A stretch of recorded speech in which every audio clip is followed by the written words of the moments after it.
Hello বন্ধুরা, আপনারা সকলে কেমন আছেন? আশা করি ভালোই আছেন। কালকে ছোলা ভাটুরা বানিয়েছিলাম, সেই ছোলা বেঁচে গেছে। চলুন ওটা দিয়ে কি করি আপনাদের সাথে শেয়ার করব।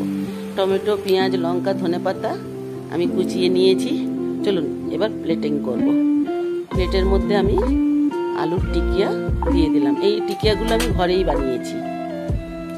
তার উপরে আমি ঘুগনি ভালো করে ছড়িয়ে দিয়ে দেবো।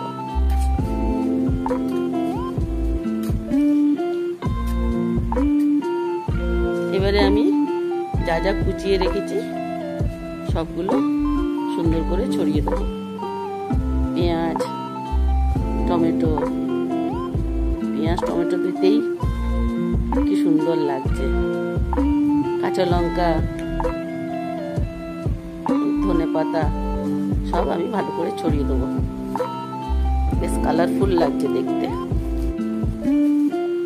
এবারে আমি ফেটিয়ে রেখেছি দইটা আমি দিয়ে দিলাম। দই দিতে আরো সুন্দর লাগছে।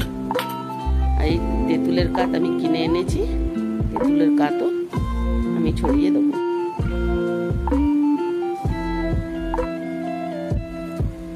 এই চাট মশলা একটু দিয়ে দেবো। এই আমচুর সেটাও একটু করে দিয়ে দেবো। এবারে বিট নুন দিলে বেশ ভালো লাগে। এমনি সাদা নুনও দিতে পারেন। আর এটা হচ্ছে জিরে পাউডার। আমি ঘরে জিরে ভেজে গুঁড়িয়ে রেখেছি। এই জিরে পাউডার নিজে ঘরে বানালে বেশ ভালোই লাগে দেখতে। কিনে খাওয়া আর ঘরে বানানো আলাদা। এই ফুচকাগুলো আমি কিনে এনে ভেজেছি, কিনতে পাওয়া যায়। আপনারাও কিনে এনে ভাজতে পারেন, না তো ফুচকাওয়ালার থেকে ফুচকা কিনে এনে দিতে পারেন। এরপরে আমি কুচো সেউগুলো দিলে ভালো লাগে মোটা সেউর থেকে। এই সেউ দিয়ে দিলাম। আমার প্লেট রেডি। এই দেখুন।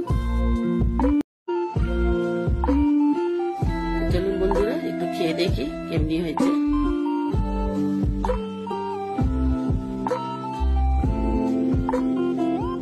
দারুণ বন্ধুরা। যদি ভালো লাগে লাইক করবেন, কমেন্ট করবেন, শেয়ার করবেন। ভালো থাকবেন। বাই বন্ধুরা।